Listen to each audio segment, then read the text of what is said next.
2025년 지방 실수요자 가계대출 규제 완화라는 뉴스 제목이 있더라고요. 뭐 얼마나 달라지는지 보면 별거 없어요. 별거 없어요. 이복현 지난번에 그냥 입 다물고 있어라. 니네 입 다물고 있어라. 괜히 말 한번 잘못했다가 뒤집어진 적이 있었는데요.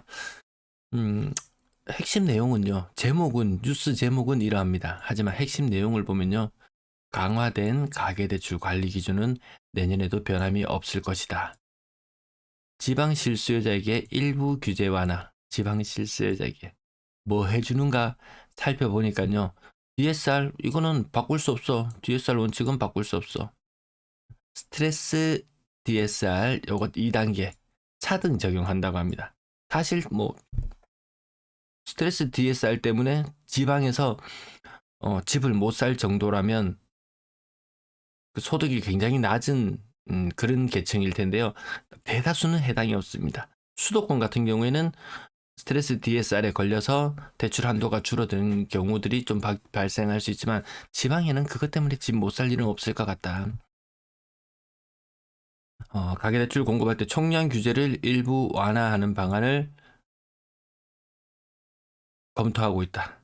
지방에 좀 더 여유롭게 하는 것도 괜찮다고 생각한다. 이 생각이 실천으로 옮겨질지는 모르겠지만 글쎄요. 뉴스 제목과는 다르게 별게 없습니다. 알랑 카트론 이런 분들이 수도 없이 많이 다녀가셨잖아요. 결국 이야기하다 보면요. 제가 댓글에 웬만하면 안 달려고 했는데 이 평정심을 유지하기 위해서 한번 달았더니만 근래에 들어서 많이 달아주신데요. 결국에는 뭐 양극화 오르는 데만 오른다. 극소수만 오르는 시장에 올라타라. 아주 비싼 것만. 저는 뭐 평균적인 모습 혹은 뭐 중산층 가게의 뭐 요런 정도의 모습을 담으려고 하는 방송이지 뭐 주식도 뭐 극상위 뭐 어떤 투자 상품이건 뭐 극상위에 있는 것들 돈 많은 사람들이 모이는 곳에 있는 것들 뭐 평균 이상의 수익률은 담보될 수 있다. 그렇게 생각합니다. 사실 오늘 제목은 요걸로 하고 싶었는데요. 주간 브리핑 제목을 이걸로 해야 되겠습니다. 반토막 나야 산다. 반토막 나야 산다. 반토막 나면 집을 살 것인가? 아니야. 반토막 나야지 우리 한국 경제가 살 수 있다. 요건 또 다른 뉴스를 가지고 와봤습니다. 아무튼 역전세 반환대출, 역전세 아직까지 진행 중이다. 이런 말씀 드렸고요. 요겁니다. 요거. 뭐 이런 뉴스를 접하느냐 아니면 자 이런 뉴스를 접하느냐 거기에 따라서 이 방향은 굉장히 달라질 수 있을 것 같습니다. 그것을 어떻게 조합하고 어떻게 방향을 설정해 나가냐 그것도 중요한 것 같고요. 전 하는 총재 집값 많이 떨어질 거라는 경고를 하고 나서 얼마 지나지 않아서 실제로 집값이 많이 떨어졌습니다. 또 그가 말했습니다. 한국 경제 이대로라면 나이지리아보다 못해. 뭐 나이지리아? 그거 뭐야? 라는 생각을 하실 텐데요. 자, 아프리카 인구 대국. 인구가 2억 3천만. 이 인구 증가하는 속도가 장난이 아닙니다. 세계 6위의 인구 대국인 이 나라. GDP 수준은 1인당 GDP 수준은 2,460달러. 좀 많이 늘고 있거든요. 이 1인당 GDP 곱하기 인구 정말 한 20년쯤 지나면요. 이 인구가 뭐 예를 들어서 뭐 3억 정도 된다. 우리는 20년쯤 지나고 나면 뭐 4천만쯤 된다. 뭐 인구만 해도 7, 8배 차이가 납니다. 그러면 GDP 역전당할지도 나라 전체 GDP 전체 GDP는 역전당할지도 모른다. 이런 우려를 담고 있는 것 같습니다. 그리고 이 인터뷰 유튜브 영상 보시면 더 편하고요. 조금 약간 긴데요. 신문 기사 보시면은 조금 더 간략하게 볼 수 있습니다. 그 중에서 저는 부동산 관련 파트만 가지고 와봤는데요. 결국 우리 저성장, 일본을 닮아가는 그런 모양새, 독일이나 그런 것들처럼 뭐 제조업 강국들이었잖아요. 우리도 제조업 중심의 나라인데 그나마 얘네들은 인구라도 조금 많지만 어쨌든 얘네들처럼 우리도 저성장 국면에 접어들게 된다. 20년 전에 5% 성장률, 10년 전에 3%, 올해 2%, 20년 뒤에는 성장이 정지된다. 2에서 4% 성장 시대를 살아가다가 2% 성장, 0에서 2% 성장 시대로 진입하니까 굉장히 혼란스럽지 않습니까? 어제 기업들, 중소기업들 힘든 그런 소식들도 몇 가지 전해드리기도 했는데요. 아무튼 시간이 지나면 지날수록 딱히 좋아지지 않는다. 제조업, 힘든 일들, 전부 다 외국인 노동자들이 그 자리를 많이 대체하고 젊은이들은 잘 가지 않더라. 인도네시아나 아프리카 같은 이런 나라에 추월당할지도 모르겠다. 제가 요즘 뉴스에 나오는 거 자주 말씀드리는 거 철강, 포항제철 이런 데도 막 멈추는 데 나오잖아요. 석유화학, 중국 장치산업 거대화되었던 것, 그리고 어, 석유 생산국, 네, 그 나라에서도 거대한 기간 산업 만들어냈잖아요. 그래서 이미 경쟁력을 상실했다. 이미 상실했다. 한국에서 철강 원재료 수입해와서 만들어낸 완제품보다 중국에서 만들어 놓은 완제품, 그것이 철강 원재료 수입하는 것보다 더 싸더라. 야, 말도 안 되는 그런 상황입니다. 반도체 힘들어집니다. 제가 SMIC 중芯거지 중국 반도체 기업 한 번씩 이렇게 언급할 때가 있었는데요.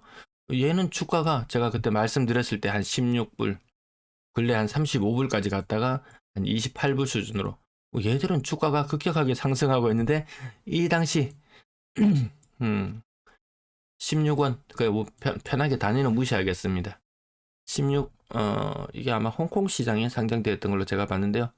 뭐 16 홍콩 달러 뭐 무시하고, 자, 그때 삼성전자 반도체가 아마 한 8만 원 이상이었을 겁니다. 그러던 것이 지금 5만 원대, 4만 원대까지 떨어졌나요? 5만 원대인가요?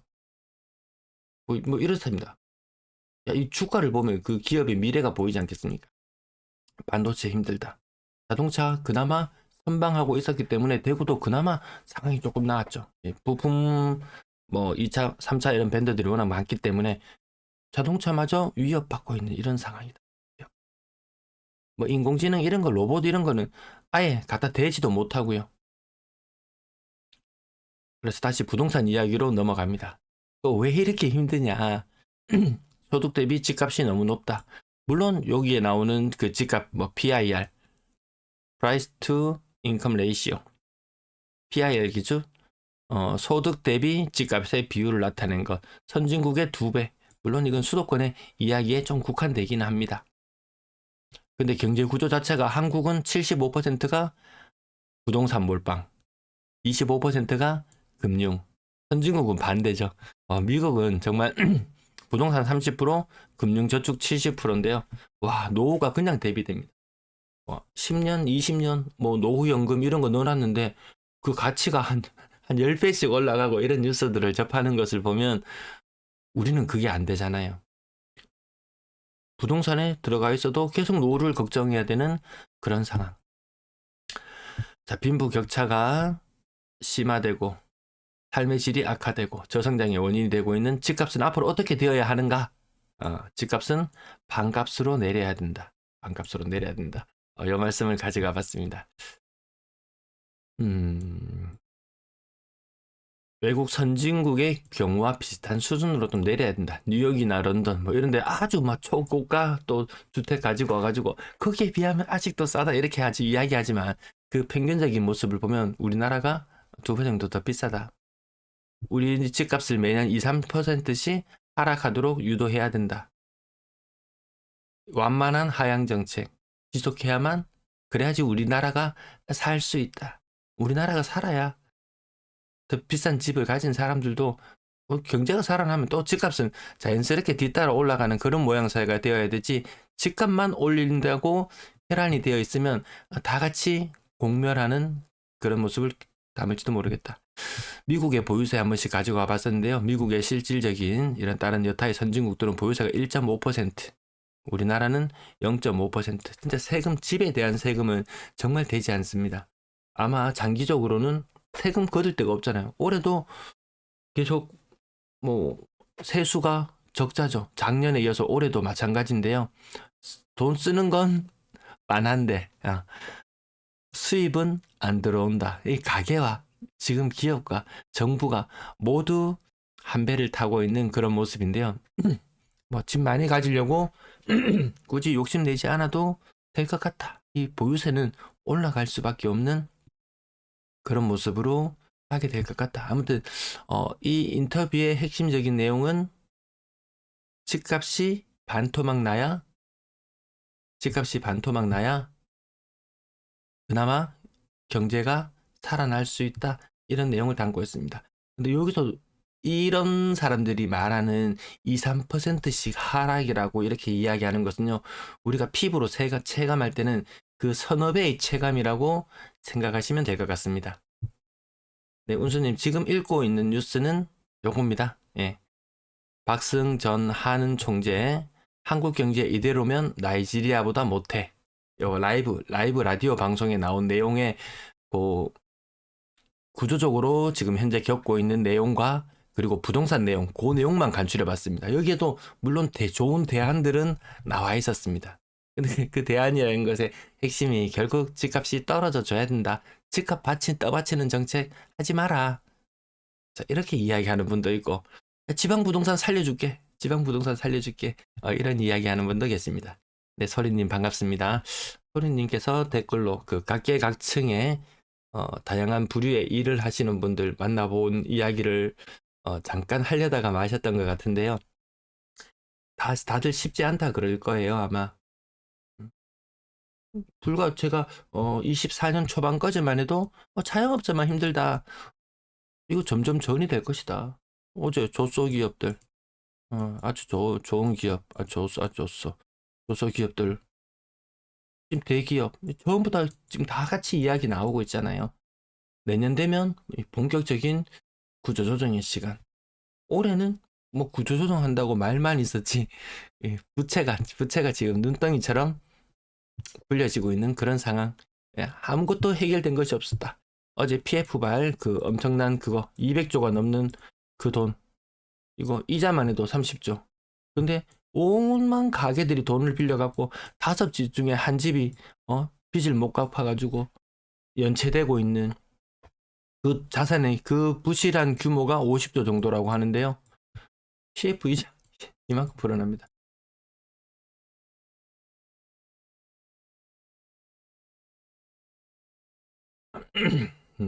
네, 마인부님 반갑습니다.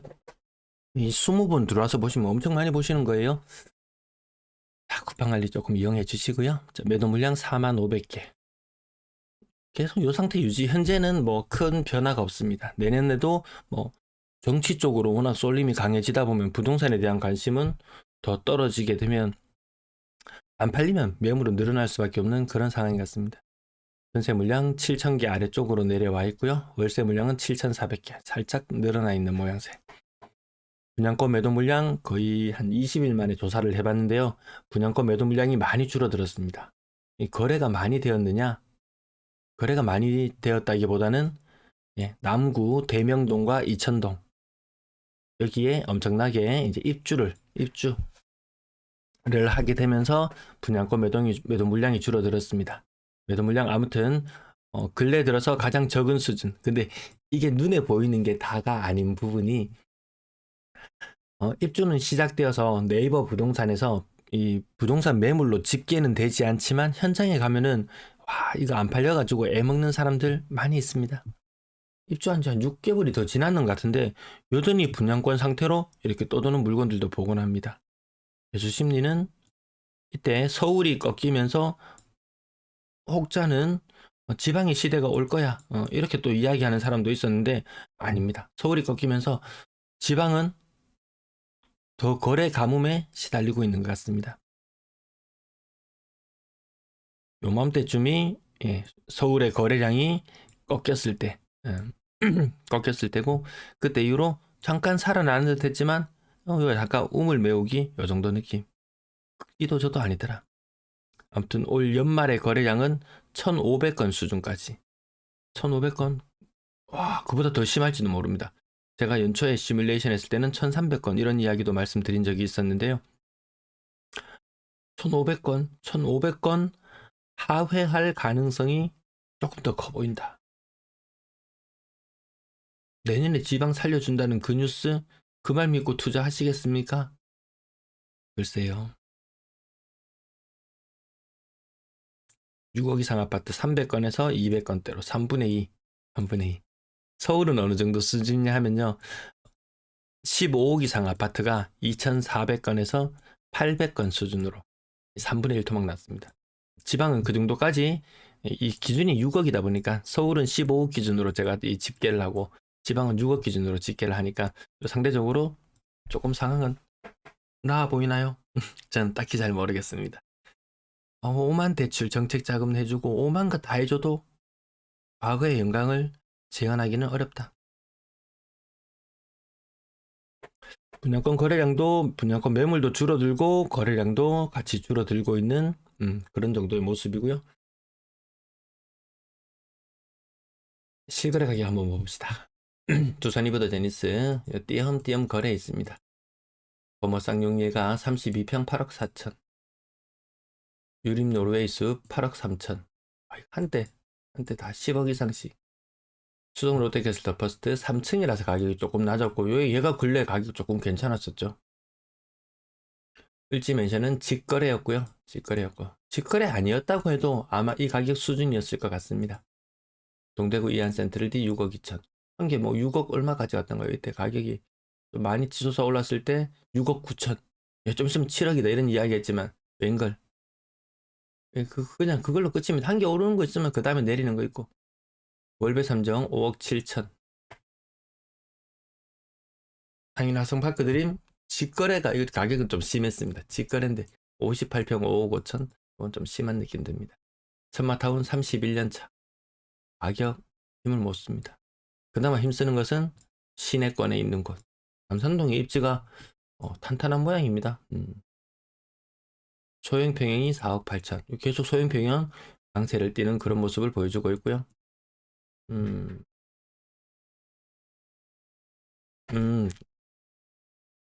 오오님, 입주장 끝난 매물은 네이버에서 그냥 아파트로 검색해야 나오더라고요.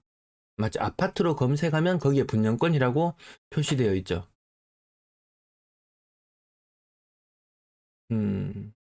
그래서 아무튼 제가 저 집계를 함에 있어서 분양권 개수가 정확하게 파악되지는 않는 상태. 그나마 최선의 방법. 저것이 그나마 할 수 있는 최선의 방법인 것 같았습니다. 반월당경 서화포레스트 31평 4억 7천. 동대구 우방 ICL 4억 5천. 이게 지금 가격이 이렇게 밋밋한 것이 1년 반째 차트에 지금 선 따라서 제가 움직이고 있는데요. 얘가 1년 반째. 이게 아마 더 장기화되지 않을까. 그나마 얘들이 뭐 동대구니 뭐 월성동이니 뭐 수성군이 어디 뭐 잘 나간다고 하는 동네들이 대다수가 이러합니다. 뭐 억 단위로 올랐다는 아파트들 뭐 분양 소식 지나고 나면 또 갑자기 뭐 조용해지는 걸요. 송현 우방하이츠 49평이 3억 8천. 49평이 3억 8천. 이 나름 1호선 역세권이라고 할 수 있는 곳 아닌가요? 월성 코롱하늘채 7곡일자 한라오젠트. 7곡이 도시가 너무 늙어버렸어요. 작년까지만 해도 대구 거래량의 4건 중에 한 건은 이 북구 지역이었거든요. 근데 북구가 지금은 1일 거래량의 한 6분의 1 정도를 점유하고 있을래나? 북구 지역의 거래량이 확실히 많이 좀 떨어졌습니다. 달서구의 거래량이 조금 강세를 보이고요. 시장 상황이 조금 좋아질라 치면은 수성구 거래가 좀 늘어나기도 하는데 지금 수성구의 거래도 뭐 달서구나 이런 여타 다른 구에 비해서 그렇게 돋보이는 그런 상태도 아닌 것 같습니다. 대실력 태양 하나 쓴 3억 5천, 25평 3억 5천. 이거 웬만한 잘 나가는 동네 그 가격이거든요. 대실력 여기 동네 대단합니다. 가보면은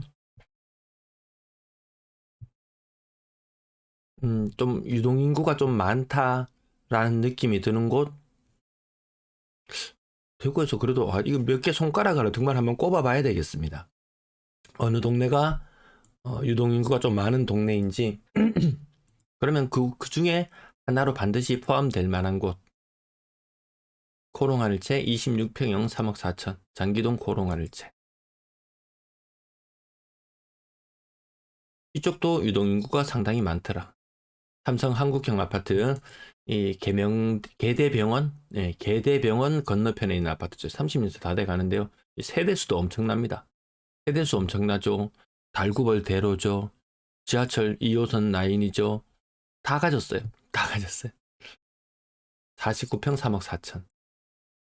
유동인구가 그렇게 많지 않습니다. 막상 가보면 아까 뭐 죽곡이나 이런 곳에 비해서 좀 많이 부족해 보이더라. 오늘 좀 소형 평형 가격이 조금 괜찮은 것이 몇 건 보였고요. 이 북구 지역, 너무 연식이 많이 되어 버린다.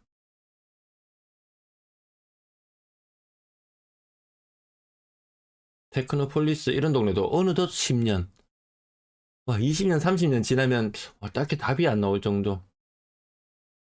여기는 그래도 쿠팡 일하러 가기는 좋지 않을까.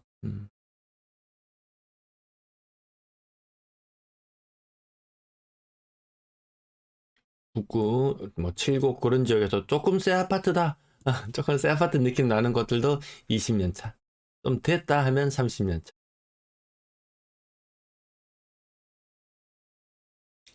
가격이 차트가 한번 무너진 이후로 회복하지 못하고 있는 것이 대다수의 현실이다. 잘 나가는 몇 군데 아파트, 오늘 잘 나가는 거 오늘 하나도 안 보였죠. 분양권도 한번 가격 한번 몇 가지만 짚어볼까요? T스테이트 만촌역. 제가 여기 임장도 한번 다녀왔는데, 군데군데 삐쭉삐쭉 솟은 데가 너무 많아요. 너무 많습니다. 대구역 자이더스타 5억 6천 77제곱. 이건 역세권이라고 해야 되나? 그 역이라고 해야 되나? 거의 막 그 급 아닙니까? 딱히 분양권 가격 눈에 띄는 게 없다. 실거래 가격이 잘 나가는 것들 그닥 보이지 않는다. 자, 어제자 분양권 가격 월베 라운 프라이빗 DL 7억. 이거 분양가가 얼마 정도 했을까요? 이거 분양가가. 이거 아마 남는 거 없지 싶어요. 대다수가 분양권 남는 거 없는 상태. 대다수가 그렇습니다.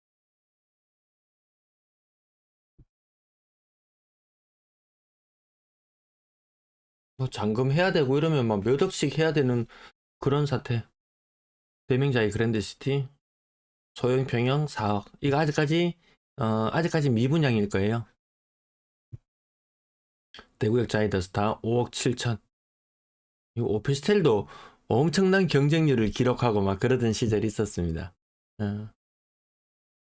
그때 제가 몇 번 이 오피스텔 언급 드렸었는데, 뭐 웬걸 나중에 다 전매할 수 있을 거라고 생각하고 달라들었었는데 안 됐죠. 제 아는 지인도 이거 해가지고 그 청약 오피스텔 아파텔이라는 이름이었던 것 같은데요. 제가 신청해가지고 떨어져가지고 막 속상해하고 그러길래 오히려 이게 전화위복이 될지 모른다. 떨어졌는 게 나중에 다행이라고 생각할지 모른다. 그때도 그런 말씀을 드렸는데 역시나 오피스텔은 오피스텔인 것 같습니다. 가격들 대형 평형 가격 8억 9억. 옆에 한 10년 차이 나면요. 진짜 반값입니다. 10년 15년 차이 나는 아파트 반값. 신축 좋은 거 알겠는데 그만한 투자로서의 가치 이미 건설사가 다 해먹었다. 이미 시행사 시공사가 다 해먹었다는 이야기가 나올 정도의 그런 높은 분양 가격들이었던 것 같습니다.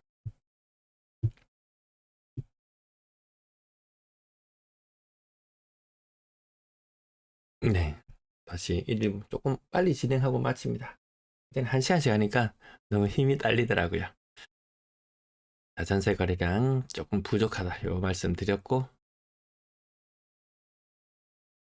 1400건대 거래량에서 1100건대.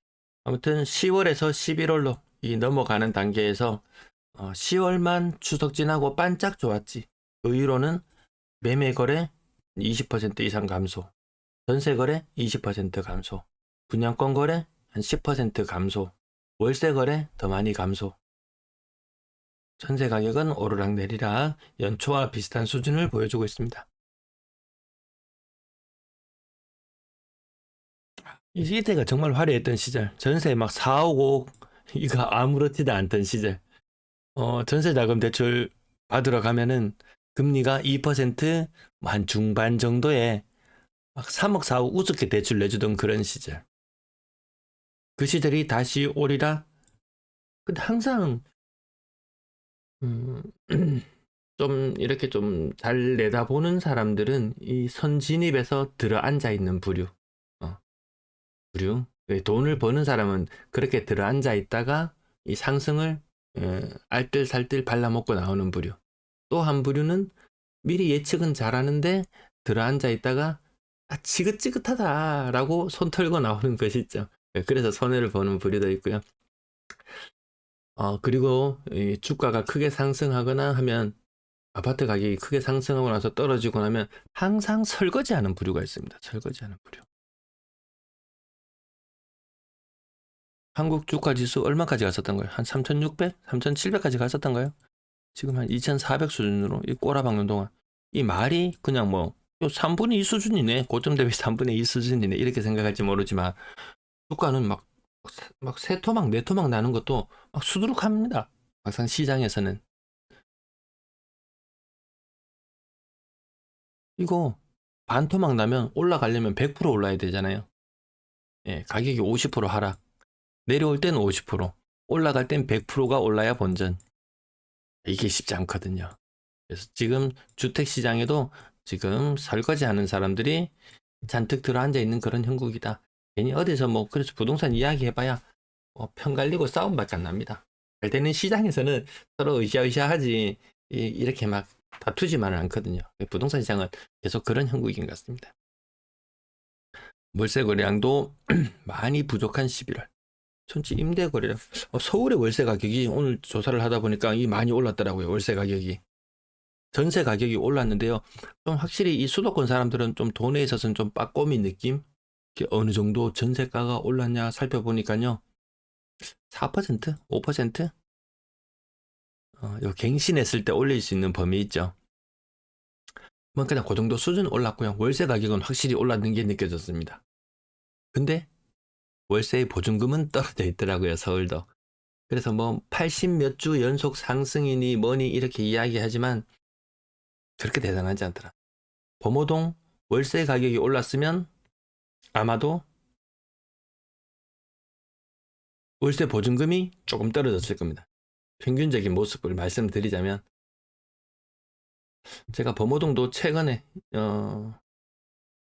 12월 19일자로 제가 범호동의 자료를 한번 추려본 적이 있었는데요. 12월 19일자 자료가 있네요.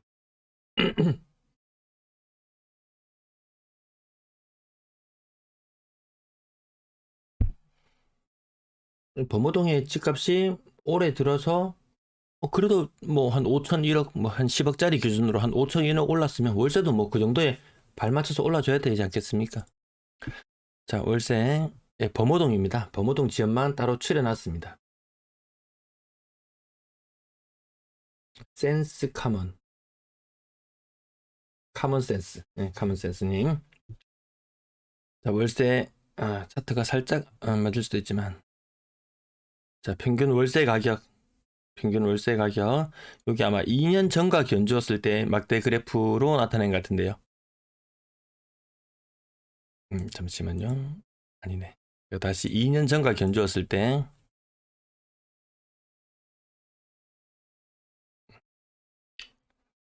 2년 전 대비 별반 달라지지 않았습니다. 이 막대 그래프 차트가 그 모습을 나타내거든요. 평균적인 모습을 나타내거든요. 그래서 뭐 큰 차이는 보이지 않는다. 전년 대비 뭐 약간 떨어진 느낌? 15만 원. 평균적으로 이 평균의 모습은 평균적으로 3만 원 떨어진 걸로 나옵니다. 물론 좀 더 구축이거나 인기가 없는 곳은 떨어졌을 것이고 조금 더 인기 있고 선호하는 곳은 조금 더 올랐을 것이고 평균이 마이너스 3만 원이니까 아마 카먼센스님이 보시는 부분은 조금 더 선호하는 지역의 월세 가격일 거예요. 아마 전체의 모습을 다 보시지는 않으셨을 거예요. 자, 월세 보증금을 2년 전과 견주어 보면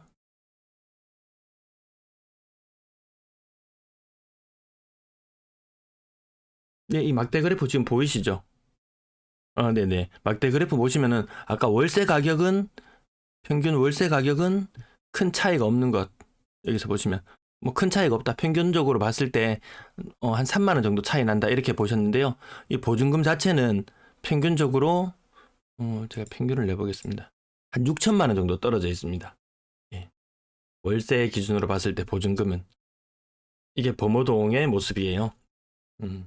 그래서 제가 대구 평균은 하락한다. 계속 하락하고 있는 모습이 맞다. 근데 일부 오르는 곳들도 있긴 하죠. 예, 범어동이나 일부 뭐 가격 이렇게 건당 거래대금 범어동 건당 거래대금 잘 나옵니다.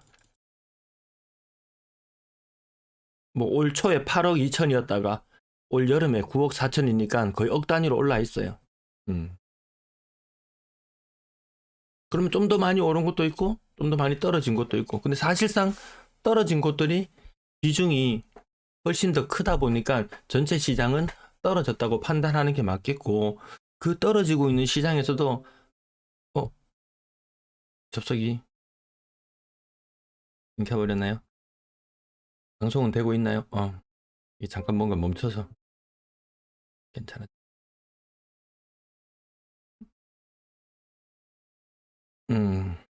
나 떨어지고 있는 시장에서 알뜰살뜰 발라 먹어야 되겠다. 그러면은 뭐 또 뭐 투자를 하시면 되고, 나 그냥 여 신경 안 쓰고 그냥 좀 살고 있다가 또 뭐 경제도 안 좋고 뭐 한다는데 또 오르는 시장이 오면은 그때 해야지. 요런 부류도 있고요. 이 설거지장에서 아무리 잘하려고 노력하는 것보다 뭐 카카오 차트를 한번 가지고 와봐야 되나? 음, 그러시구나.